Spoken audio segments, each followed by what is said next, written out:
Hi guys, my name is Celeste, the owner of Made Creative Design Studio. Welcome to my channel. In this video, I'm going to show you 10 simple ways to maximize space for a creative flow. Whether you're a fellow small business owner, a busy parent, or just someone chasing their dreams and you're ready to be part of an inspiring, motivational community that supports and uplifts one another, this is definitely your space.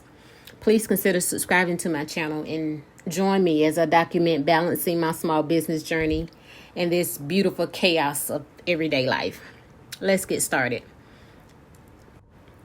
First, let's take a panoramic view and then I'll show you exactly why this space works so well for me.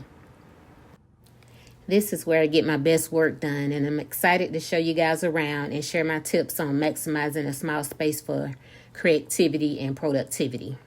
When I first started this process of setting up my business, I considered using my home office. However, the scale and the style of the furniture in my office just wouldn't have worked.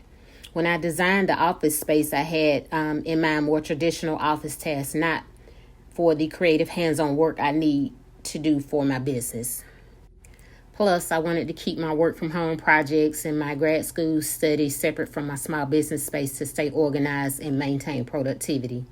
Having a dedicated area for my business is essential to keeping everything running smoothly. With that being said, tip number 1, create a plan. I knew that for my workspace to function effectively, I needed to be organized and intentional. So first, I made a list of everything I needed to run my business, from my equipment to my materials. Then I created a blueprint of how I would arrange these items in the space. This planning phase was crucial in helping me visualize the layout and ensuring that everything would have its place. Tip number 2, maximize space by using pegboards and wall shelves. Maximizing wall space is key in a small studio. As you see here, I use pegboards and shelves to keep my tools and materials within easy reach without taking up valuable floor space.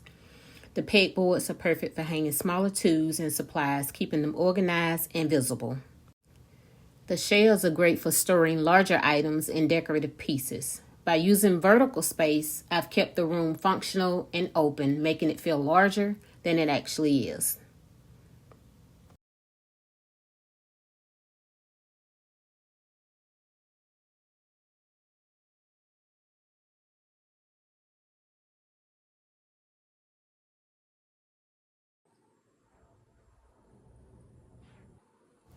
Tip number 3, sort things by likeness and needs. This means that similar items or items that I often use together are grouped in the same area. This approach saves time and makes my workflow smoother because I don't have to search for things. For example, this drawer located next to my embroidery machine houses my tools for my machine. If I need to do any type of maintenance, the tools are within arm's reach.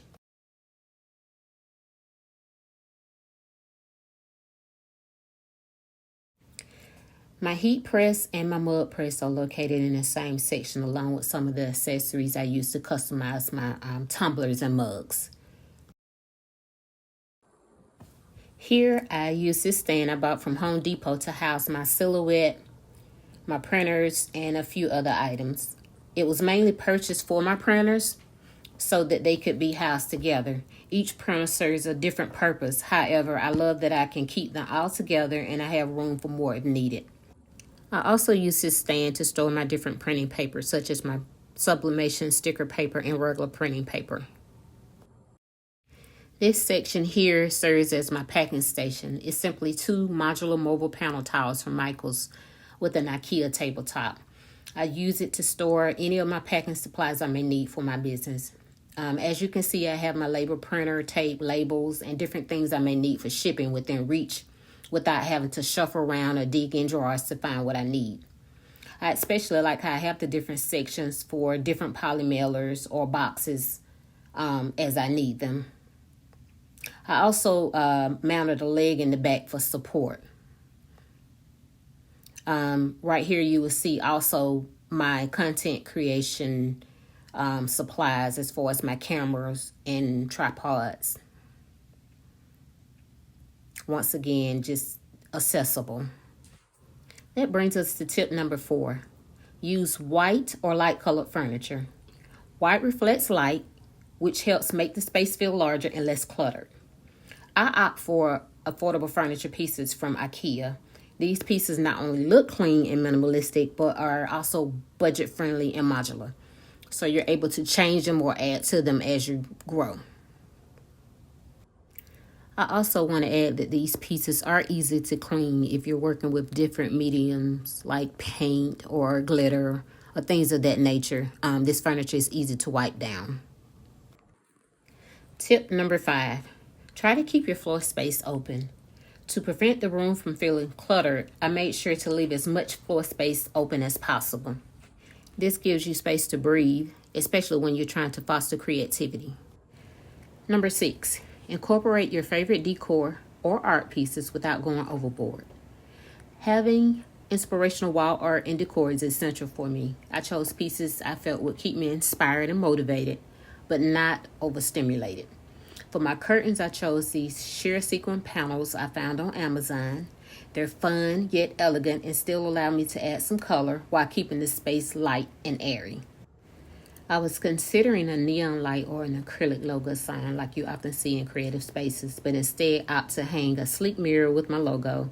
It was inexpensive, cute, and incorporated my brand's aesthetic into the space. Tip 7, add at least one plant to your creative space. As I've gotten older, I've learned to appreciate the benefit of plants and have them throughout my home.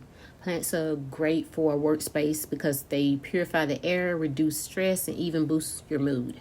Plus, they add a touch of nature, which can be incredibly refreshing when you're working indoors. If you don't have a green thumb, consider low maintenance or real looking artificial plants.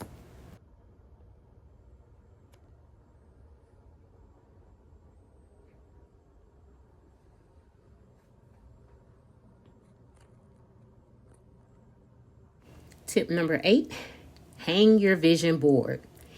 If you don't have your vision board in your space, what are you doing? Your creative space is the perfect place for your vision board. It serves as a visual reminder of your why you're doing what you do and what you're striving for and the dreams you're working towards. It's a constant reminder of your goals and your aspirations. It holds you accountable, and even on your slow days, it's a reminder to stay focused on what you want to achieve. Number 9, set the mood for creativity. Start by lighting your favorite scented candle to evoke a calming and energizing atmosphere. Yeah, I know I need to grab another one. This one is about gone. Pair it with your favorite playlist, podcast, or even audiobook that gets you in the right headspace. The goal is to surround yourself with sounds, scents, and visuals that keep you motivated, uplifted, and ready to tap into your creative flow. In order to survive, that it is possible that you will miss the moment where the opportunity is actually the portal for the next dimension. You've got to stop looking in the rear view of who you used to be and start beginning to believe that God created you for such a time as this. The problem with most of us. If you prefer visual stimulation, turn on a show, Netflix series, or watch your favorite YouTubers in the background. Creating an environment that inspires you is key to maximizing your small space for creativity. When your senses are engaged in a way that feels personal and inspiring, you'll find that even the smallest of spaces can become a hub for limitless creativity. Tip number 10, the most important one, build your business with God. As you embark on your entrepreneur journey, it's essential to build your business on a foundation of faith and purpose. Make sure you take time each day to connect with God through prayer and meditation. Use this time to seek guidance, express gratitude, and renew your focus on the bigger vision for your business. When you invite God into your plans and you center your work around His wisdom, you can move forward with peace and confidence, knowing your business is more than just a venture. It's a calling with a purpose.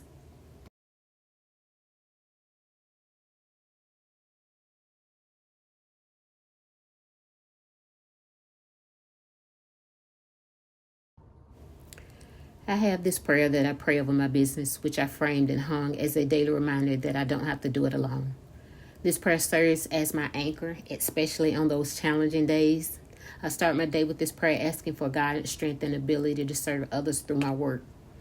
It's a simple yet powerful way to surrender my efforts to God and trust that He's leading me every step of the way. So there you have it.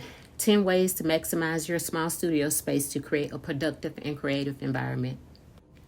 Remember, it's not about the size of your space, but how you use it to inspire and empower yourself. If you made it to the end of this video, I am so appreciative. Thanks for joining me on this tour, and if you find these tips helpful, please, please, please don't forget to like, subscribe, and hit that notification bell for more creative content. Let's continue this journey together. Bye-bye for now, and I'm looking forward to seeing you on my next video.